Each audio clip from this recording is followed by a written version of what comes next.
जय हिंद दोस्तों, स्वागत है आपका हमारे YouTube channel Allen geography UGC NET JRF में।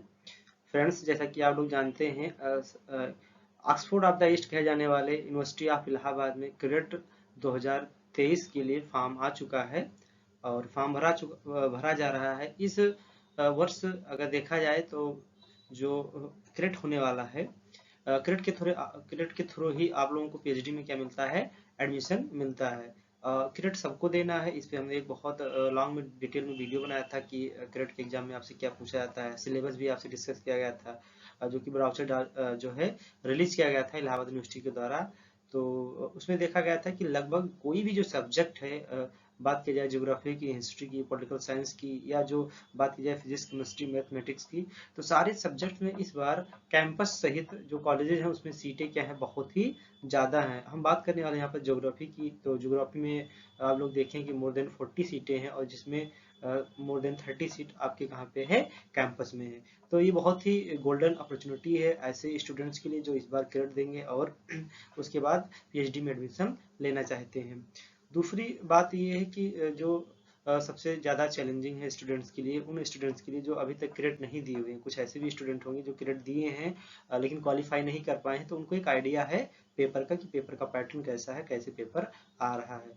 तो आज हम लोग इसी संदर्भ में बात करने वाले हैं। मैंने 2022 में, यानी जो 2021 सेशन का जो पेपर हुआ है वो 22 में हुआ है, और आप देख रहे हैं कि 2022 में जो है पेपर हुआ, उसके बाद 2023 में देख रहे हैं ये लगातार क्या है, दूसरी बार फॉर्म आया है। क्योंकि सेशन हमारा एक साल क्या चल रहा था, पीछे चल रहा था। इसके जस्ट बाद 2024 में भी तुरंत क्या आएगा, क्रेडिट का फॉर्म आएगा। तो जो अभी से तैयारी में लग जाएंगे उनके लिए क्या है, एक अच्छा मौका है कि अगर किसी भी स्टूडेंट का किसी भी कारणवश से अगर 2023 में जो क्रेडिट का फॉर्म आया इसमें नहीं हो पाता है, तो आप लोग 2024 के लिए क्या होंगे, अच्छे से एलिजिबल रहेंगे और आपको सारी बातें पता होगी। तो मैंने 2022 में जो क्रेडिट का एग्जाम हुआ था वो सेशन 2021 का था, और 2022 में एग्जाम हुआ था। तो वो क्रेडिट को मैंने जो है क्वालिफाई किया था, और क्रेडिट क्वालिफाई करने के बाद इंटरव्यू क्वालिफाई किया, और प्रेजेंट टाइम में मेरा जो है इलाहाबाद यूनिवर्सिटी में पीएचडी में ज्योग्राफी डिपार्टमेंट से रिसर्च चल रहा है। तो उस टाइम जो है क्या होता है कि जब आपका जो पेपर होता है जो है क्रेडिट का, तो पेपर हमने डिस्कस किया था, आपको बताया भी था कि ये दो रूप में होता है। कुछ एमसीक्यू होते हैं, 50 एमसीक्यू होते हैं, और क्या होते हैं, 13 यानी 13 आपके रिटर्न क्वेश्चन होते हैं। तो वो जो क्वेश्चन आपको एग्जाम में दिया जाता है वो रिलीज नहीं होता है, यानी पेपर आपको जो है नहीं दिया जाता है, पेपर आपका सबमिट कर लिया जाता है। ठीक है, क्योंकि पेपर में ही आपका क्वेश्चन लिखा होता है और उसी में आपको स्पेस दिया रहेगा। उतने ही स्पेस में आपको क्या करना है, विद इन टाइम के अंदर आपको आंसर लिखना है। लेकिन मैंने जो है पहले से प्लान किया था कि जो क्वेश्चन आएंगे उसको हमें अच्छे से मेमोराइज करना है, ताकि हम फर्दर जो हमारे जूनियर्स रहेंगे या हमें ही अगर दोबारा देना पड़ा तो एक आइडिया हमारे पास रहे कि किस लेवल का क्वेश्चन पूछा जा रहा है। तो मैंने और मेरे कुछ दोस्तों ने प्लान करके गए, और क्या हुआ कि जैसे ही हम एग्जाम देकर निकले तो तुरंत रूम पे आके हम लोगों ने क्या किया कि क्वेश्चन, जो भी क्वेश्चन पूछे गए थे, क्योंकि 13 ही क्वेश्चन लॉन्ग में पूछे गए थे, तो अच्छे से जो है उसको हमने जो है याद किया हुआ था। तो उसको हमने क्या किया, अपनी कॉपी में अच्छे से उसको नोट्स में नोट कर लिया था। तो इसीलिए मेरे पास 2 सालों का क्वेश्चन पेपर है। एक 2021 का जो सेशन था वो 2022 में हुआ था, और जो अभी जो है 23 में कुछ दिनों पहले पेपर हुआ है, जिसका जो है रिजल्ट भी आ चुका है, और जिन जिन बच्चों का सिलेक्शन हुआ उनको अलग अलग जो है कॉलेजेस में और कैंपस में एडमिशन भी मिल चुका है। तो आज हम लोग जो 2021 सेशन का पेपर जो 2022 में हुआ था जो है वही हम लोग सॉल्व करने वाले हैं। आपको बताएंगे कि जो क्वेश्चन आपको यहाँ दिया जा रहा है वो यही क्वेश्चन आपके एग्जाम में आए थे। इसमें किसी भी प्रकार की कोई गलतफहमी आप लोगों को नहीं पालना है कि जब क्वेश्चन पेपर नहीं निकलता है तो जो है ये क्वेश्चन सर ने अपने मन से बनाया है, ऐसा कुछ भी नहीं है। ठीक है, ये पेपर हुबहू पेपर है जो आपके एग्जाम में पूछा गया था, क्योंकि 13 ही क्वेश्चन है, आप खुद देंगे तो 13 क्वेश्चन को याद करने में बहुत बड़ी प्रॉब्लम नहीं थी। और ये केवल जो है ना मैंने काम किया था, बल्कि हमने अपने कई मित्रों को ये बातें बोला हुआ था कि हम लोग क्या करेंगे, पेपर को अच्छे से मेमोराइज करके उसको नोट करेंगे। ठीक है, तो आइए हम लोग एक एक करके देखते हैं जो है कि जो है कौन कौन से क्वेश्चन आपके एग्जाम में आए थे और उसको कैसे क्या करना है आपको एग्जाम में लिखना है। क्योंकि मैंने इस एग्जाम को दिया है, मैंने इसको क्वालिफाई किया है, तो एक अंडरस्टैंडिंग डेवलप है कि अगर आप लोग जो है इस तरीके से तैयारी करेंगे तो आपका भी क्रेडिट में अच्छा मार्क्स आएगा और आप जो है पीएचडी एडमिशन में एलिजिबल हो जाएंगे। ठीक है, तो चलिए हम लोग स्टार्ट करते हैं। जैसे कि आप देख सकते हैं ऊपर है इलाहाबाद यूनिवर्सिटी क्रेट यानी combined research interest test exam 2021, ये सेशन 2021 है। वैसे एग्जाम जो हुआ था वो आपका कब हुआ था, एग्जाम जो हुआ था आपका वो 2022 में हुआ था, ठीक है। कब हुआ था, 2022 में हुआ था। तो ये सेशन 2021 का है, लेकिन हुआ था एग्जाम आपका 2022 में। जैसा कि हमने जो है जब इसका पैटर्न, इसका नेचर डिस्कस कर रहे थे, जो है सिलेबस को डिस्कस कर रहे थे, तो वहीं पर हमने आपको बताया था कि जो है जो पेपर है उसमें 3 तरीके के क्वेश्चन आते हैं। कुछ जो होते हैं वो बहुत वेरी शार्ट टाइप के होते हैं, यानी अति लघु जिसको बोलते हैं। इसको आपको कितने शब्द में लिखना रहता है, इसको आपको लगभग 50 वर्ड्स में इसको क्या करना है, लिखना होता है, ठीक है। तो पहले हम बात करेंगे वेरी शार्ट क्वेश्चन कौन कौन से आए हैं, उसमें आपको कितना मैटर डालना है। जैसा कि जो है पहला क्वेश्चन आप देख सकते हैं, इसमें पहला जो क्वेश्चन आया था वो आया था कि जो कास्ट स्थलाकृति होती है उसके विकास के लिए आवश्यक दशाओं का वर्णन कीजिए। यानी जो कास्ट लैंड फार्म होता है वो जब डेवलप होता है तो उसके लिए कौन कौन से कंडीशंस की क्या होती हैं, जरूरत होती है।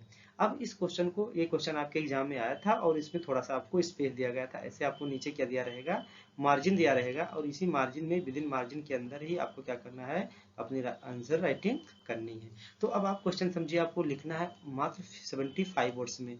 अब इसमें अब आपको बताना है कि जो कास्ट लैंड फार्म होते हैं उसके डेवलपमेंट के लिए कौन कौन सी कंडीशंस क्या है, इंपॉर्टेंट है। यानी इस पे जो फोकस कर रहा है, जो कीवर्ड निकल रहा है, ये उसके लिए है कि कंडीशंस क्या क्या है, किसके लिए, कास्ट लैंड फार्म के लिए। यानी आपको कंडीशन पे ज्यादा ध्यान देना है। आपको क्या करना है, पहले 2 शब्दों में बता देना, एक जो है 2 लाइन में बता देना है कि कास्ट टोपोग्राफी क्या होती है। यानी जो ग्राउंड वाटर होता है, जो भूमिगत जल के द्वारा निर्मित स्थलाकृतियां होती हैं, उसी को क्या बोला जाता है, कास्ट टोपोग्राफी। यानी कास्ट टोपोग्राफी के बारे में थोड़ा सा आप क्या करेंगे, जो है इंट्रोड्यूस करेंगे, ताकि एग्जामिनर को पता चले कि हाँ आप कास्ट टोपोग्राफी के बारे में जानते हैं। उसके बाद तुरंत आप हेडिंग डालिए कंडीशंस की, ठीक है। अब यहाँ पर कंडीशन दो रूपों में लिखा जा सकता है। आप चाहें तो यहाँ पर एक फ्लो चार्ट बना दीजिए, ठीक है। यहाँ पर इसके अंदर लिखिए दशाएं, और आप ऐसे तेल लगाइए। इस तरीके से कुछ क्रिएटिविटी आपको करनी पड़ेगी, यानी क्रिएटिव चीजें जब करेंगे तो आप ज्यादा मार्क्स लोगों से क्या होगा, पाएंगे। उसके बाद क्या है कि यहाँ पर एक बॉक्स बनाइए, यहाँ पर कुछ दशाओं के नाम लिखिए, यहाँ पे बॉक्स बनाइए, यहाँ पर बॉक्स बनाइए, यहाँ पे बॉक्स बनाइए, और यहाँ पे एक बॉक्स बनाइए। इस तरीके से भी आप क्या कर सकते हैं, कंडीशंस को लिख सकते हैं। जैसे कौन कौन से कंडीशंस होने चाहिए, पहला एक जो है बहुत जो है एक ब्रॉड रीजन में जो है क्या होना चाहिए, आपका जो लैंड फार्म डेवलपमेंट के लिए क्या होना चाहिए, जो जो सबसे पहली रिक्वायरमेंट्स है कास्ट टोपोग्राफी के लिए, वो ये है कि जहाँ पर ये वही स्थान पे जो है इसका डेवलपमेंट हो सकता है जहाँ की जो सैल पाई जाती हैं, ठीक है।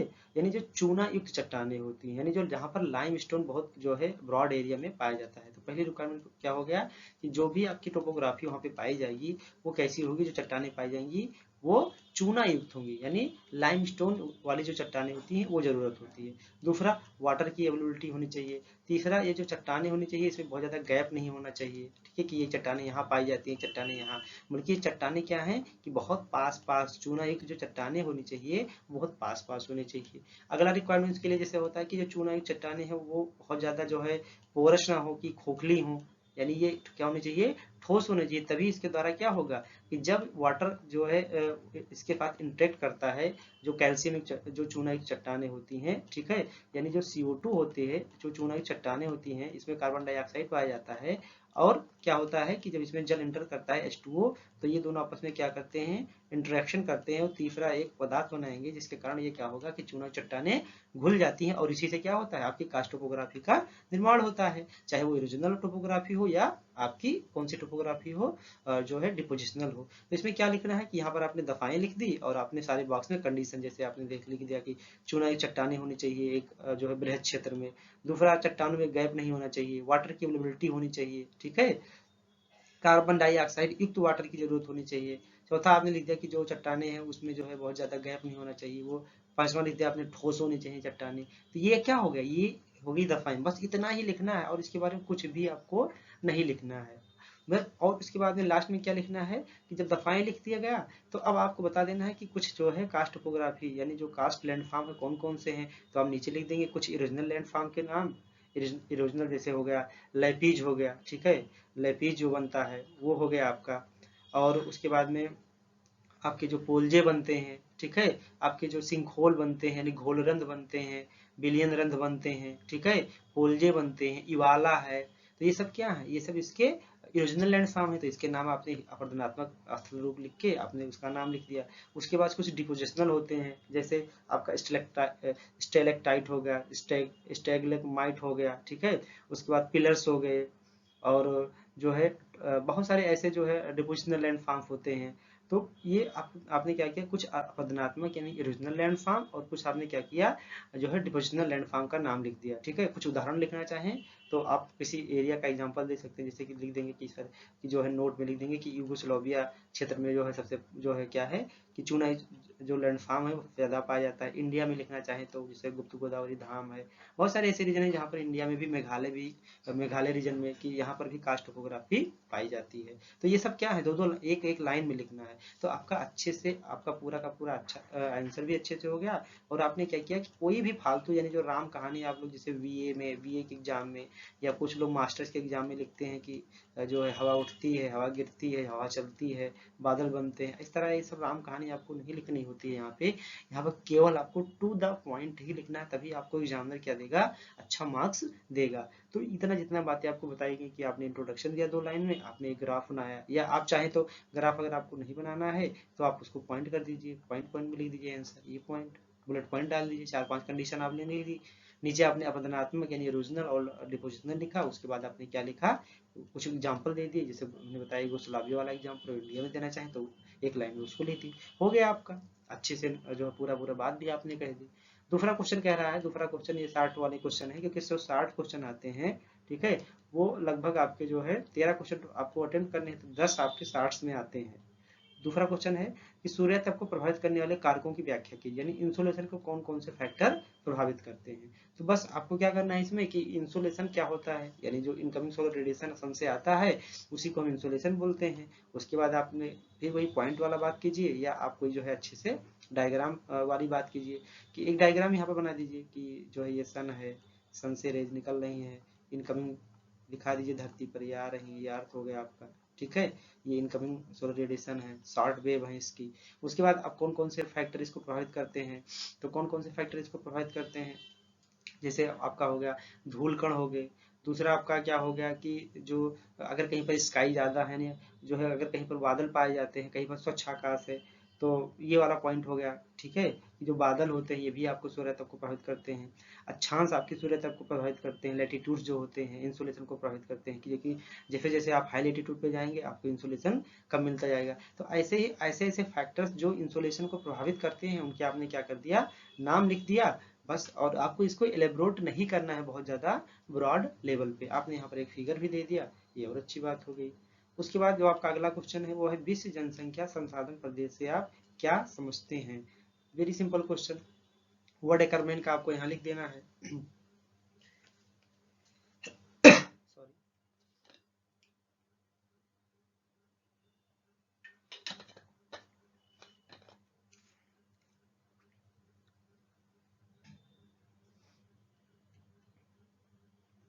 अब वर्ड पॉपुलेशन रिसोर्स रीजन इसको इंग्लिश में बोलेंगे कि वर्ल्ड पॉपुलेशन रिसोर्स रीजन क्या है।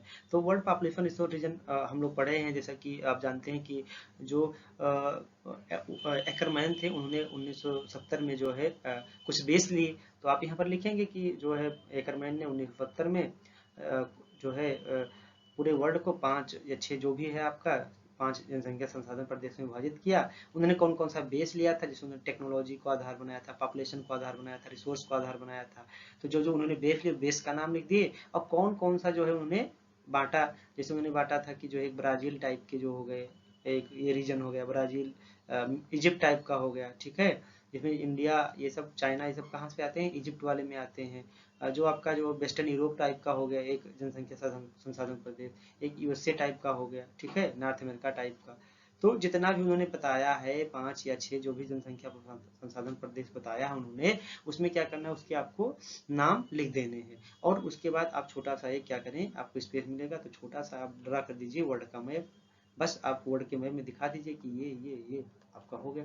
आपको ये इलेबोरेट नहीं करना है कि जो है अब इजिप्ट टाइप है तो इजिप्ट टाइप क्यों इसको बोला गया। हाँ, आप चाहें तो इजिप्ट टाइप में अगर कुछ एग्जांपल आपको याद है, जैसे इंडिया इजिप्ट टाइप में ही आता है। अगर कोई और कंट्री बांग्लादेश, ये ब्राजील वाले में आ जाएगा, ब्राजील टाइप में, ठीक है। तो आप उसके नाम एग्जाम्पल सहित मेंशन कर सकते हैं उसके अंदर, लेकिन आपको इसको बहुत ज़्यादा एलेबोरेट नहीं करना है। बस मैप बना दिया, आपका काम यहाँ पर इस क्वेश्चन में समाप्त हो गया। ठीक है। अगला है कि भारत के 15वें कोट आकार नियम की प्रासंगिकता को बताइए। यानी जो रैंक साइज रूल है, ठीक है, तो रैंक साइज रूल जो एक क्या है कि एक ये क्या है मॉडल है, तो इसकी रिलेवेंसी पूछ रहा है इंडिया के संदर्भ में। तो अब यहाँ पर आपको क्या करना है कि जैसे रैंक साइज रूल क्या है, रैंक साइज रूल के बारे में सर्वप्रथम जीके जीप ने बताया था। ठीक है। तो जीके जीप का नाम मेंशन कर दीजिए। और उन्होंने क्या बताया कि रैंक साइज रूल क्या होता है। उन्होंने बताया कि जो क्या होते हैं, जो नगर होते हैं और जो उनकी जनसंख्या होती है, उन दोनों में क्या होता है, एक जो है रिलेशन पाया जाता है, जिसको उन्होंने क्या बताया था, कोट आकार नियम।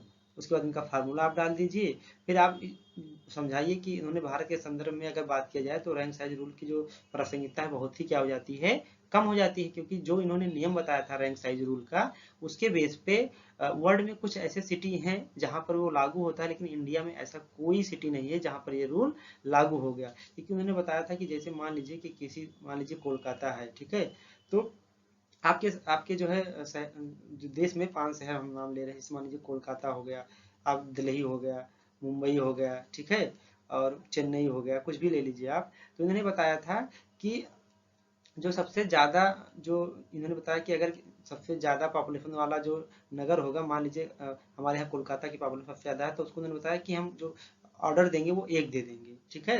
तो एक ऑर्डर दे दिया और इसकी जनसंख्या मान लीजिए है 10,000। कितनी है? 10,000 है। ठीक है। तो इन्होंने ये बताया कि जो आपका दूसरा सबसे बड़ा नगर होगा उसकी जनसंख्या कितनी होगी। जो ये नगर है आपका, इसकी हाफ होगी, इसकी क्या होगी, आधी होगी, यानी इसकी 5,000 होगी। इसकी जनसंख्या इसकी 1/3 होगी। तो ये जो क्रम इन्होंने बताया था, ये वर्ल्ड में तो कुछ ऐसे जो है कंट्री हैं जिसके सिटी में लागू होता है, लेकिन इंडिया में इसकी कोई भी प्रासंगिकता नहीं है। यही आप लिख के खत्म कर देंगे आंसर को। आप कुछ एग्जाम्पल लिख देंगे कि देखिए, अगर आप इसको प्रूव करना चाहते हैं तो भारत में जो सबसे बड़ा नगर है उसकी जनसंख्या ले लीजिए, जो दूसरा सबसे बड़ा नगर है उसकी जनसंख्या ले लीजिए, और तीसरा जो सबसे बड़ा नगर है उसकी जनसंख्या ले लीजिए। इस फार्मूले को अप्लाई कीजिए, अप्लाई ही नहीं होगा ये आपका। बस इतना ही काम करना है इसमें। लेकिन अब अगर एग्जाम में आप कि कोट आकार नियम किसने दिया था यही भूल जाएंगे, तो ये आपके लिए क्या है, बहुत ही प्रॉब्लम क्रिएट करने वाला है। आगे बात करें। ये देखिए 5वां क्वेश्चन पूछा गया था कि विश्व नियोजन प्रदेश की संकल्पना से आप क्या समझते हैं, भारत के संदर्भ में उदाहरण समझाइए। ठीक है।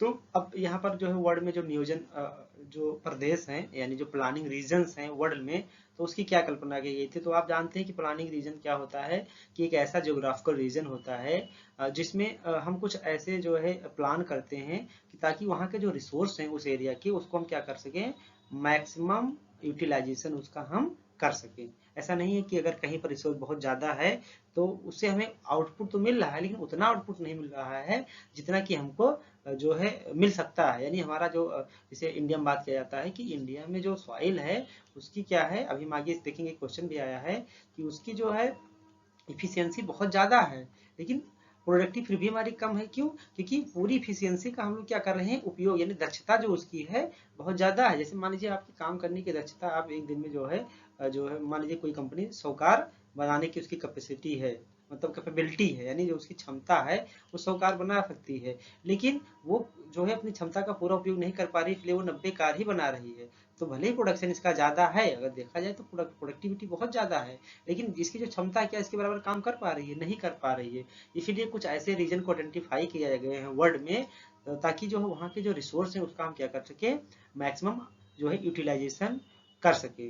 तो और इसको किसके रेफरेंस में पूछा है, बाद में भारत के रेफरेंस में पूछा है। तो भारत में बहुत सारे प्लानिंग रीजन्स है। आप प्लानिंग रीजन्स के जब चैप्टर पढ़ेंगे तो उसमें अनेक जियोग्राफर हैं, जैसे BLS भट्ट एवं प्रकाश राव की बात किया जाए, चंद्रशेखर की बात किया जाए, या बात किया जाए P सेनगुप्ता की, इन सब का नाम लिख देना है। और उन्हें भारत में अनेक जो है, जैसे बात किया जाए कि P सेनगुप्ता ने भारत को 7 प्रमुख एवं 42 छोटे छोटे नियोजन प्रदेशों में विभाजित कर दिया है। बस इनका आप नाम लिखकर क्या कीजिए, छोड़ दीजिए, और वर्ल्ड की जितने भी प्लानिंग रीजन्स आपको समझ में आए, जो आप पढ़ेंगे तो उसको अच्छे से कोट कर दीजिए। और जितने भी इंडिया में जियोग्राफर हैं जिन्होंने प्लानिंग रीजन पे काम किया, जैसे मैंने नाम लिया कि कितने कितने भागों में बांटा, बी नाथ की बात की जाए, बी नाथ ने भारत को 15 प्रमुख एवं 48 छोटे छोटे प्रदेशों में विभाजित किया। चंद्रशेखर की बात किया जाए, चंद्रशेखर ने 13 प्रमुख और 35 छोटे छोटे प्रदेशों में भारत को विभाजित किया। तो ऐसे जो ज्योग्राफर हैं 3-4, उनके आपको क्या करना पड़ेगा, नाम मेंशन कर देना है। इसका मैप बहुत कॉम्प्लेक्स है, तो इसका मैप आप नहीं बना सकते हैं। आप चाहें तो एक एक जो है, अगर और अच्छी आप स्टडी करेंगे तो अपने तरफ से क्या कर सकते हैं, एक मैप को क्रिएट कर सकते हैं इसको पढ़ के। और वैसे तो आप मैप बुक देखकर नहीं बना सकते, क्योंकि बुक में बहुत ही कॉम्प्लेक्स मैप दिया हुआ। हाँ, नाम आप अगर लिख देते हैं इंडिया में ज्योग्राफर का कि भारत को कितने जो है प्लानिंग रीजन में जो है डिवाइड किया, कुछ एग्जाम्पल भी आपको दे देने हैं, तो आपका आंसर ये क्या हो जाएगा, कंप्लीट हो जाएगा। इससे ज्यादा आपको यहाँ लिखने की जरूरत नहीं है। आगे हम देखेंगे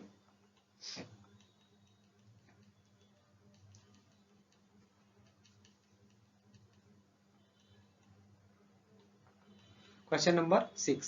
क्वेश्चन नंबर 6 क्या है कि भारत में सामाजिक आर्थिक असमानता के कारणों का उल्लेख कीजिए। अब भारत में सामाजिक आर्थिक यानी इंडिया में जो सोशल और इकोनॉमिक जो है इम्बैलेंस है, ठीक है, इनइक्वालिटी है, उसे कौन कौन से रीजन हो सकते हैं। तो बहुत ही कॉमन क्वेश्चन पूछा गया है। आप जो है एक क्या हो सकता है कि आप जो है सामान्य तौर से सोचेंगे, कॉमन सेंस लगाएंगे, तभी इस क्वेश्चन को आप आसानी से कर सकते हैं। क्योंकि जो इंडिया में सोशल यानी सामाजिक जो है असमानता है, ठीक है, यानी हमारे यहाँ आप देखेंगे कि बहुत सारे जो है सोशल इश्यूज हैं, और कुछ क्या है, इकोनॉमिक यानी इकोनॉमिक इनइक्वालिटी तो है ही। तो इसके बहुत सारे कारण हैं। जैसे पहला कारण आप बता सकते हैं कि जो है हमारे यहाँ इनकम में यानी रिसोर्स है, तो रिसोर्स का जो डिस्ट्रीब्यूशन है वो क्या है, जो है बहुत ही अनबेन तरीके से, असमान तरीके से है। आप देखेंगे तमाम रिपोर्ट्स आती है कि जो इंडिया का 90% वेल्थ है वो केवल 1% लोगों के पास है, और जो है 90% पीपल के पास इंडिया का 10% वेल्थ है। तो आप देखेंगे क्या है कि जो है जो रिसोर्स है उसमें काफी असमानता है, जिसके कारण क्या है कि हमारे यहाँ वो क्या क्रिएट करता है, आर्थिक असमानता यानी इकोनॉमिक इनइक्वालिटी क्रिएट करता है। और दूसरा आप देखेंगे कि हमारे यहाँ का जो क्लाइमेट कंडीशन है, आप देखेंगे जो हमारे यहाँ टोपोग्राफी में डिफरेंस पाया जाता है। क्लाइमेटिक कंडीशन देखेंगे कि कुछ स्टेट ऐसे हैं जहाँ की क्लाइमेटिक कंडीशन बहुत अच्छी है, कुछ स्टेट ऐसे हैं जहाँ की क्लाइमेटिक कंडीशन यानी जलवायु दशाएं अच्छी नहीं है। तो इन दशाओं के कारण भी विकास में आपको अंतर देखने को मिलेगा। आप टोपोग्राफी देखेंगे, अगर कहीं कोई पर्वतीय क्षेत्र है, अगर कहीं मैदानी क्षेत्र है, तो ऑब्वियस सी बात है कि पर्वतीय क्षेत्र की तुलना में अगर बात किया जाए तो इसका डेवलपमेंट जो मैदानी क्षेत्र है इसकी तुलना में कम ही होगा, क्योंकि यहाँ पर वो फैसिलिटी यानी जैसे रोड बनाना हुआ या रेल नेटवर्क बिछाना हुआ, ये फैसिलिटी यहाँ पर प्रोवाइड नहीं हो पाएंगी इसके कंपेरिजन में। इसलिए ऑटोमेटिक ये ज्यादा क्या करेगा, जो प्लेन रीजन है वो डेवलप होगा। तो क्लाइमेटिक कंडीशन के कारण भी भारत में जो है असमानता पाई जाती है। टोपोग्राफी डिफरेंस है आपके यहाँ, इसके कारण भी पाया जाता है। एजुकेशनल जो है यानी जो बात की जाए कि शिक्षा में काफी क्या है, गैप है। कुछ ऐसे स्टेट है जहाँ पर आप एजुकेशन लेवल देखेंगे बहुत ज्यादा है, तो ज्यादा विकसित है, कहीं पर जो है कम जो है एजुकेशन लेवल है। तो ऐसे बहुत सारे पॉइंट्स है, बस आपको क्या करना है कि उन पॉइंट्स को लिख देना है, आपको पॉइंट लिख देना है। हाँ, इसके सामने अगर एग्जाम्पल जैसे हमने नाम लिया कि क्लाइमेटिक कंडीशन, तो हाँ पहला एक जो है कारण होगा क्लाइमेटिक कंडीशन। तो अब अगर आपको कोई दिखाई देता है तो आप लिख सकते हैं कि जैसे आप देख सकते हैं कि जो हिमालयन रीजन के कुछ जो स्टेट है उनकी क्लाइमेटिक कंडीशन उतनी अच्छी, यानी जो नॉर्थ ईस्ट की बात किया जाए, कहीं पर बहुत ज्यादा वर्षा होती है तो कहीं पर ड्राई रीजन रहता है, और कहीं पर अगर अच्छी कंडीशन है तो इसका एग्जाम्पल आप दे सकते हैं। आप टेरेन का एग्जाम्पल दे सकते हैं, मैदान पर्वत वाला मैंने बताया, पठारी क्षेत्र को भी आप शामिल कर सकते हैं। तो आप केवल आपको यहाँ पर नाम लिखना है, नहीं पॉइंट में आप बुलेट पॉइंट मारिए यहाँ पे, ठीक है, आप ऐसे बुलेट पॉइंट लगाइए और इसके सामने बस कारण लिखते चले जाइए कौन कौन से क्लाइमेटिक फैक्टर है। हाँ, यहाँ पर कोई एग्जाम्पल मिल रहा है तो आप जरूर उसको मेंशन कीजिए बस, और इससे ज्यादा आपको यहाँ पर लिखने की कोई जरूरत नहीं है। पैराग्राफिंग आप जैसे ही यहाँ स्टार्ट करेंगे, आपके पास क्या होगा कि वहां पर कॉपी में ऐसे स्पेस बना होगा। अगर आपने पैराग्राफ में इस उत्तर को लिखने का प्रयास किया तो आप 1-2 कारण लिख पाएंगे, तब तक ये आपका फुल हो जाएगा, और यहीं पर आप क्या हो जाएंगे, अदर स्टूडेंट की तुलना में पीछे हो जाएंगे। आप चाहे तो यहाँ पर जो है उसको कुछ क्रिएटिव ढंग से भी लिख सकते हैं, और आपके ऊपर डिपेंड करेगा कि आपकी क्रिएटिविटी कितनी है। जितनी आप क्रिएटिविटी दिखाएंगे उतना ही अच्छा आपको मार्क्स मिलने वाला है। जितनी आप राम कहानी लिखेंगे उतना ही आपको कम नंबर मिलने वाला है। और एक बात हम आपको बता दें कि जो मेरा अनुभव रहा है अभी तक, जो 2 बार के किरण के रिजल्ट और उसके मार्क्स को लेकर मैं देख रहा हूँ कि जो है, जो इसका रिजल्ट है उसमें जो भी टॉप किया है या जो टॉप रैंकर रहे हैं वो सारे के सारे हिंदी मीडियम के स्टूडेंट हैं। तो हिंदी मीडियम के स्टूडेंट जो है उनको बिल्कुल भी ये सोचना नहीं है कि हम हिंदी में लिखेंगे तो हमको कम मार्क्स मिलेंगे, इंग्लिश वाले को ज़्यादा मिलेगा। हम आपको एक दिन ऐसे स्टूडेंट से मिलवाएंगे जो 2022 में, जो 2021 का सेशन हुआ था उसमें जो स्टूडेंट टॉप किया था, जिसको सबसे ज़्यादा मार्क्स मिले थे, मैं आपको उसके जो है, क्योंकि वो मेरा फ्रेंड है और वो भी जो है इलाहाबाद यूनिवर्सिटी से क्या कर रहा है, पीएचडी कर रहा है, तो मैं उस मीटअप करवाऊंगा आपको एक दिन, उसको बुलाते हैं, वो आपको जो है कुछ गाइड भी करेंगे। तो जो है हमको बुलाएंगे तो वो भी आपको बताएंगे कि वो भी हिंदी मीडियम के थे और उन्होंने क्या किया था, एग्जाम टॉप किया था। तो बिल्कुल भी आपको घबराने की जरूरत नहीं है कि हिंदी या इंग्लिश ऐसा कोई भी जो है जो मैटर नहीं करता है आपके इस एग्जाम में। तो ये आप जानते रहिए कि आपको परेशान होने की जरूरत नहीं है। अगला 7वां क्वेश्चन कह रहा है कि विश्व के सांस्कृतिक प्रदेशों के सीमांकन के आधार को स्पष्ट कीजिए, यानी जो वर्ड में कल्चरल रीजन है। तो पहली बात आपको बताना होगा कि कल्चरल रीजन क्या होता है, एक आप लाइन में बता दीजिए। उसके बाद आप वर्ड में कल्चरल रीजन के जो है कुछ विद्वान हैं, जैसे ब्रोएक है एक विद्वान है, और स्पेंसर एम थॉमस हैं, इन लोगों ने क्या किया है कि कल्चरल रीजन कितने हैं उसको आइडेंटिफाई किया, उनका नाम लिखना है। उसके बाद आपने बेस लिखना है कि क्या क्या बेस लिया गया, कई बेस लिए गए हैं, जैसे रिलीजन हो गया, धर्म के आधार पे किया गया है, लैंग्वेज हो गया, आपके जो है कल्चर एंड ट्रेडिशन हो गया, आपकी परंपरा क्या है, तो ये कई बेस लिए गए हैं। उसके बाद में आप क्या लिखेंगे यहाँ पर, जो वर्ड में कल्चर रीजन है 10 या 12 या 8 जो भी है, जैसे ओरिएंटल हो गया, जो है इंडियन हो गया, साउथ एशियन हो, जो है साउथ ईस्ट एशियन हो गया, इस तरीके से आप देखेंगे तो जो है एक मुस्लिम करके है, मुस्लिम रिम्स है, यानी मुस्लिम कल्चरल रीजन है। तो जितने भी कल्चरल रीजन है तो इसके आपको क्या करना है, नाम लिखना है। आप बाद में लास्ट में नाम लिख देंगे और आप, अगर आपको स्पेस बचता है तो छोटा सा मैप बना के उसमें आप फिलअप कर देंगे। लेकिन आपको जो फोकस करना है वो किस पे करना है, इसमें ज़्यादा से ज़्यादा इसका जो डिलिमिटेशन किया जाता है, सीमांकन किया जाता है, उसी पे फोकस किया करना है कि कल्चर रीजन को किस आधार पे हमने क्या कहते हैं, डिवाइड करते हैं। अगला 8वां क्वेश्चन है कि विश्व के संसाधनों की राजनीति से आप क्या समझते हैं, अपने उदाहरण द्वारा इसको क्या कीजिए, स्पष्ट कीजिए। तो अब ये थोड़ा सा करंट से रिलेटेड क्वेश्चन है, जो भी सिनारियो उस समय चल रहा था, उसमें जो है जब ये पेपर हुआ था तो उसमें कुछ इवेंट्स चल रहे थे वर्ल्ड में। तो ये कह रहा है कि जो वर्ल्ड में जो रिसोर्स को लेकर जो पॉलिटिक्स हो रही है उससे आप क्या समझते हैं। तो आप देखेंगे कि आए दिन वर्ल्ड में जो है रिसोर्स को लेकर पॉलिटिक्स हो रही है, बहुत सारे देश आपस में युद्ध कर रहे हैं, जैसे हम नाम लेंगे यूक्रेन और रशिया का वार। यूक्रेन और रशिया का वार जो हो रहा है उसके अपने अपने एंगल हैं देखने का, ज्योग्राफी का जो स्टूडेंट है उसको अपने एंगल से देखेगा, पॉलिटी का जो स्टूडेंट है उसको अपने एंगल से देखेगा। तो उसमें कितनी भी राजनीति की बातें बताई जाए, लेकिन अगर मैं एक ज्योग्राफी का स्टूडेंट हूँ तो मुझे जो वहाँ पे दिखाई दे रहा है कि रसिया का बहुत सारा जो मकसद ये भी है कि यूक्रेन की वो उस एरिया को जो है ऑक्युपाई कर रहा है, जो है अधिग्रहित कर रहा है, जो कि वहाँ पर रिसोर्सेज के लिए काफी क्या है, रिच है, काफी क्या है, रिच है। तो आप देख सकते हैं कि ये रिसोर्स के कारण, यानी जो रिसोर्स के कारण क्या हो रही है, पॉलिटिक्स हो रही है लगातार। अमेरिका बहुत सालों तक जो है जो मिडिल ईस्ट है आपका, मध्य पूर्व है, वहां पर जब तेल की खोज हुई उसके बाद से लगातार उसका क्या रहा है, आप देखेंगे ईरान में जो ईरानियन रिवोल्यूशन की बात किया जाए, या बात किया जाए जो है यमन की, ओमान की, सऊदी अरब में, तो उसका लगातार उस क्षेत्र में क्या रहता था, इंटरफेयर करता रहता था, हस्तक्षेप रहता था। तो आप देख सकते हैं संसाधनों के कारण पॉलिटिक्स कितनी चेंज हो रही थी। उसके बाद अभी देखेंगे रिसेंट में की बात किया जाए तो आप देखेंगे जो इंडियन ओशन को लेकर, जो इंडियन ओशन या जो आपका जो पूर्वी यानी पश्चिमी प्रशांत जो है, जो आपका ये पैसिफिक से जो ओशन है, यानी जो चाइना के साइड में जो ओशन है आपका, तो वहां पर देखिए कि लगातार जो है, जो जिन जिन कंट्री का बॉर्डर भी नहीं लगता है उस एरिया में बात किया जाए तो जो आपका ईस्टर्न पैसिफिक ओशन है, तो ईस्टर्न पैसिफिक ओशन में अगर बात देखा जाए तो जहाँ पर चाइना वाला जो सेक्टर है, वहाँ पर क्षेत्र है, वहाँ पर जो है रूस भी आ रहा है, अमेरिका भी आ रहा है, फ्रांस भी अपना दावा कर रहा है, यानी आप देखेंगे दुनिया के कितने भी देश उस एरिया में क्या कर रहे हैं, पॉलिटिक्स कर रहे हैं। क्यों, क्योंकि वहाँ पर वो एरिया भी रिसोर्सेज के लिए बहुत ही इंपॉर्टेंट है, नेविगेशन के लिए भी इंपॉर्टेंट है। साथ ही साथ आप देखेंगे जो इंडियन ओशन है उसका जो महत्व कितना बढ़ गया है। साउथ इंडियन ओशन की बात करें कि आप लगातार देख रहे हैं कि चाइना यहाँ आसपास के जो छोटे छोटे देश हैं उनको अपनी तरफ क्या कर रहा है, आकर्षित कर रहा है ताकि वहाँ के रिसोर्स का वो उपयोग कर सके और साथ ही साथ जो वहाँ का नेविगेशन है उसको कंट्रोल कर सके। तो बहुत सारे ऐसे आपको एग्जाम्पल मिल जाएंगे वर्ल्ड लेवल पे जहाँ के रिसोर्सेज के कारण लगातार क्या हो रही है, पॉलिटिक्स हो रही है। आप एग्जाम्पल सहित इसको बहुत अच्छे से चार्ट में क्या कर सकते हैं, लिख सकते हैं कि ऐसे ऐसे यहाँ पर क्या है हो रहा है। मैंने इसमें जो लिखा था आंसर में, मैंने जो है बहुत सारे एग्जाम्पल इसी तरीके से क्या किए थे, कोट किए थे रीजन वाइज कि इस रीजन में जो पॉलिटिक्स हो रही है उसका प्रमुख कारण ये है। क्योंकि हम ज्योग्राफी के स्टूडेंट हैं तो हम उसको रिसोर्स के पर्सपेक्टिव से या नेविगेशन के पर्सपेक्टिव से भी क्या करेंगे, उसको देखेंगे, राजनीतिक पर्सपेक्टिव से उसको नहीं देखेंगे। ठीक है, कितनी भी बात किया जाए कि वो जो है नाटो में शामिल होना है, कुछ भी है, वो तो एक कारण है ही, लेकिन जो उसके पीछे जो कारण दिखाई दे रहा है, एक वो अपना अपना देखने का क्या होता है, चश्मा जिसको बोलते हैं ना, तो वही वाली बात है कि आप जो ज्योग्राफी है तो आप जो है, जो एक ज्योग्राफर होने के नाते आपको क्या करना पड़ेगा, ज्योग्राफी का चश्मा लगाना पड़ेगा। आगे बात किया जाए तो बहुत सीधा क्वेश्चन पूछा गया है यहाँ पे कि कृषि जलवायु प्रदेश यानी इंडिया के जो एग्रो कृषि जलवायु प्रदेशों की सीमांकन के आधार बताइए।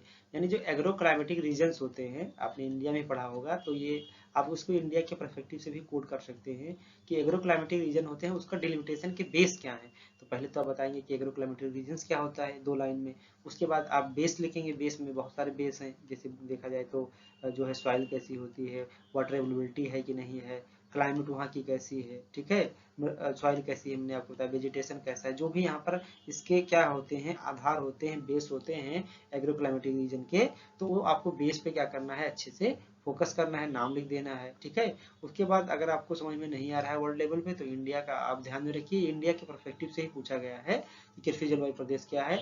और आपको बता देना है कि भारत में जो है किसने क्या किया, जो प्लानिंग कमीशन है और साथ ही साथ जो आपका जो रिमोट सेंसिंग एजेंसी है, ठीक है, तो इन दोनों ने मिलकर भारत को 15 जलवायु प्रदेश में विभाजित किया है। अगर आप नाम याद है तो आप नाम लिख दीजिए, बस इतना ही कर दीजिए। अगर आपको स्पेस बचेगा तो एक मैप बना सकते हैं, वरना आप इसमें मैप बनाने की कोई ज़रूरत नहीं है। यही 4-5 जो है जो आपको बताए गए हैं चीज़ें, इसमें क्या करना है, लिख देना है। अगला क्या है कि कृषि के मापन में कृषि उत्पादकता और कृषि दक्षता से आप क्या समझते हैं, यानी एग्रीकल्चर प्रोडक्टिविटी और एग्रीकल्चर इफिशियंसी। अभी हम कुछ देर पहले इसको बात किए थे, तो आपको बता देना है कि एग्रीकल्चर प्रोडक्टिविटी क्या होती है। तो एग्रीकल्चर प्रोडक्टिविटी क्या है कि पर हेक्टेयर यानी पर यूनिट एरिया में, यानी कोई भी इकाई ले लीजिए, यानी पर यूनिट कहने का मतलब ये है कि वो यूनिट यानी कुछ भी हो सकता है, हेक्टेयर भी हो सकता है, ठीक है, और ज़्यादातर हेक्टेयर ही इसमें होता है, बीघा भी हो सकता है, जो भी है।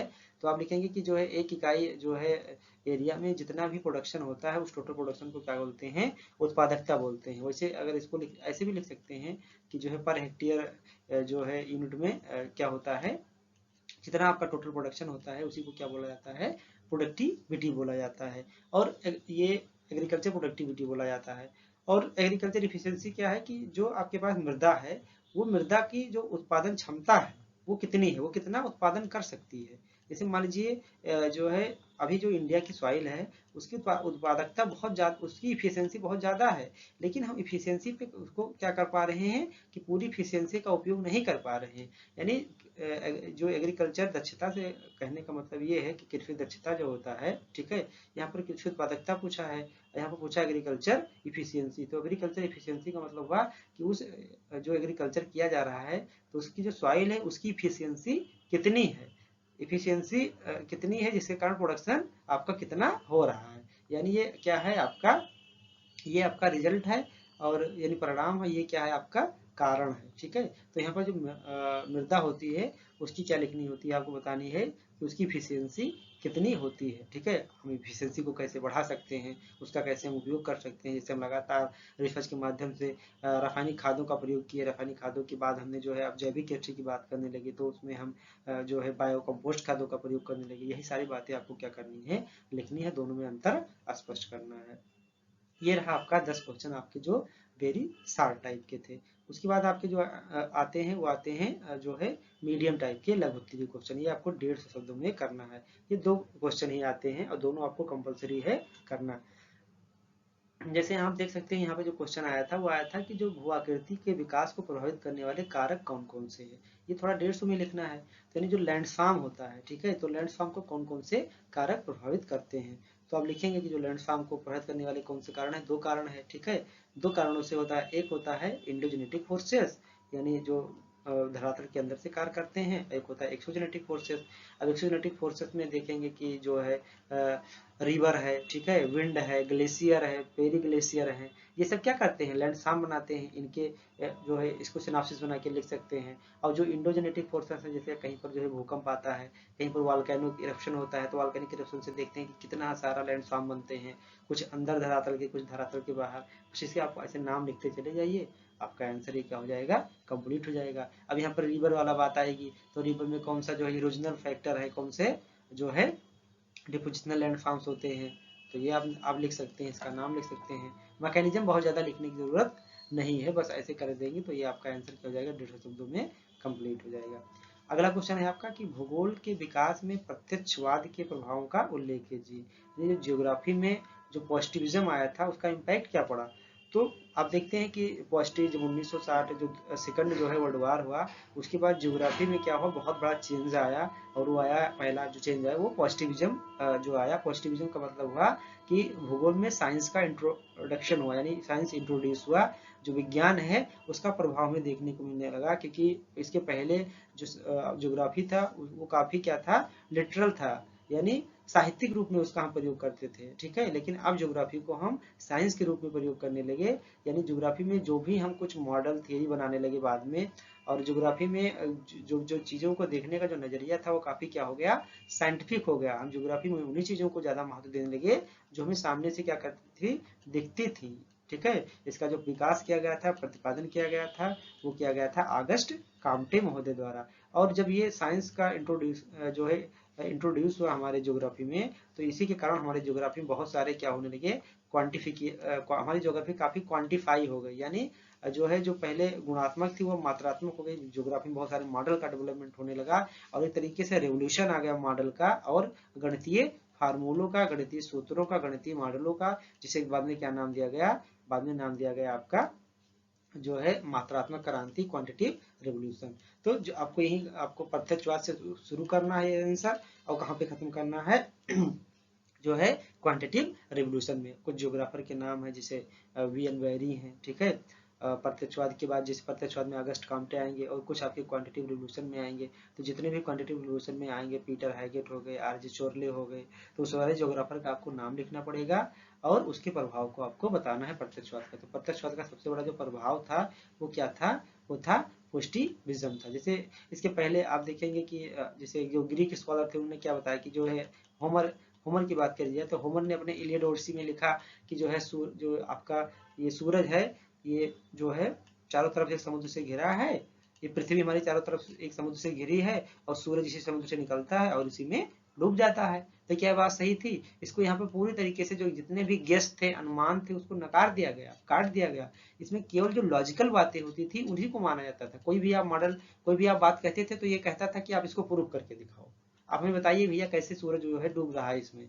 तो अब जितनी भी लॉजिकल बातें थी, जितनी भी मान्यताएं थी, वो सारी की सारी क्या हो गई, खत्म कर दी गई, उसको मिटा दिया गया, ठीक है, नष्ट कर दिया गया, कि उसको नकार दिया गया कि नहीं ऐसा कुछ भी नहीं है। अगर आप ऐसा कहते हैं तो आप हम इसको क्या कीजिए, प्रूफ कीजिए, इसको हमें प्रत्यक्ष रूप से जो चीज दिखाई देती हैं हम उसी बातों को मानेंगे, हम कोई परंपरा या कही सुनी बातें हम नहीं मानने वाले, ठीक है। ये बातें कौन कहते थे, ऑगस्ट काम्टे।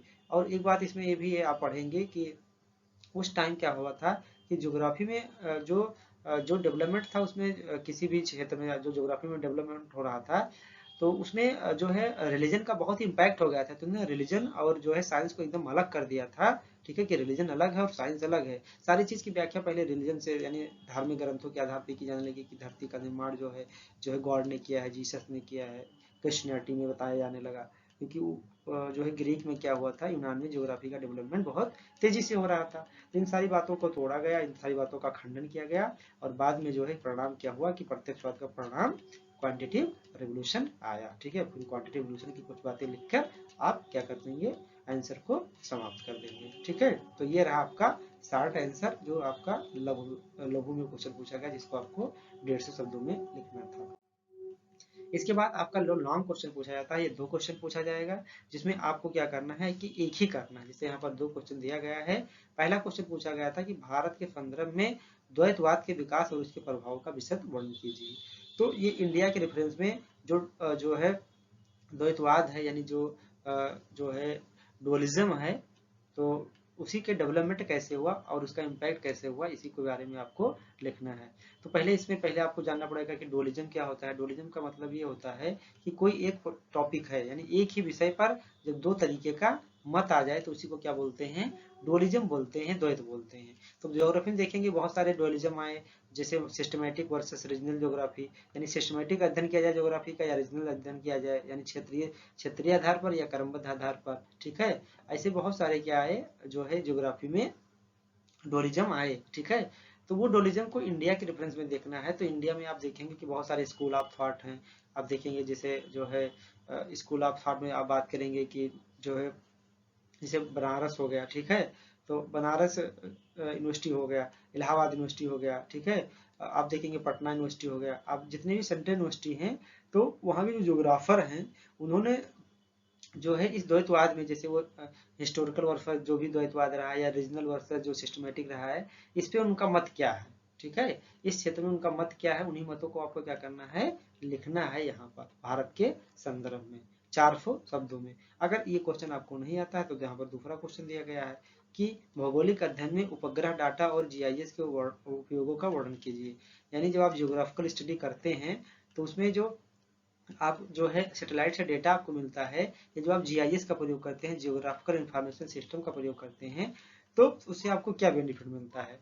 तो जब आप इसको पढ़ेंगे अच्छे से कि हम जीआईएस और रिमोट सेंसिंग पढ़ेंगे, तो जीआईएस रिमोट सेंसिंग का क्वेश्चन है कि अलग अलग सेक्टर में, जैसे आप यहाँ पर पढ़ेंगे तो आपको मिलेगा कि भूगोल में जैसे हम बात कर रहे हैं जियोमॉर्फोलॉजी में, तो जब से जीआईएस का डेटा आप ले लेंगे तो किसी भी एरिया की मैपिंग करने में आपको क्या होती है, आसानी होती है। मैपिंग हो जाती है तो उस एरिया में जिस बारे में, जैसे अगर किसी एरिया में मान लीजिए कि कोई फिजिकल फीचर्स है, पता करना है कि कितने एरिया में पर्वत क्षेत्र है, तो आपने क्या किया जी, जो है जीआईएस से डेटा लिया, और डेटा लेने के बाद उसको सॉरी सैटेलाइट से डेटा लिया और जीआईएस से उसकी क्या करते ली, एनालिसिस कर ली और एक मैप तैयार कर दिया। तुरंत आपको पता चल गया कि इंडिया में कितने % एरिया पे क्या है, लैंड जो है क्या है, प्लेन है, कितने मैदानी क्षेत्र हैं, कितने % एरिया पे आपके पहाड़ी क्षेत्र है, और कितने % एरिया पे आपके जो है पठारी क्षेत्र है। तो आप देखिए कितना सैटेलाइट के डेटा से, सैटेलाइट से आपने डेटा लिया और जीआईएस से उसको एनालिसिस कर दिया, आपको तुरंत क्या मिल गया, रिजल्ट मिल गया। उसी तरीके से आपका जो है जियोमॉर्फोलॉजी हो गया, आपका चाहे क्लाइमेटोलॉजी हो गया। अब आपको जैसे पता लगाना है कि वर्षा होनी है नहीं होनी है, किस एरिया में ज़्यादा वर्षा हो रही है, तो हम क्या करते हैं, सैटेलाइट से डेटा लेते हैं और जीआईएस पे उससे क्या करते हैं, एनालिसिस करते हैं, और हमारे सामने तुरंत एक मैप या रिजल्ट के रूप में चार्ट या फ्लो चार्ट कुछ भी हमको क्या हो जाता है, मिल जाता है। तो आप ऐसे ही सब्जेक्ट, यानी जो आपका ब्रांच है, तो सभी ब्रांच में इसका क्या कर सकते हैं, उपयोग हम आसानी से दिखा सकते हैं। इसका आंसर हमने ऐसे ही लिखा था, हमने हर ब्रांच लिया, जियोमॉर्फोलॉजी लिया, क्लाइमेटोलॉजी लिया, ओशनोग्राफी लिया। पहले ओशनोग्राफी में क्या था कि ओशनोग्राफी में जो है डेटा हमारी कमी होती थी, इसलिए हम ओशन फ्लोर को बताइए हम लोग पहले फ्लैट मानते थे,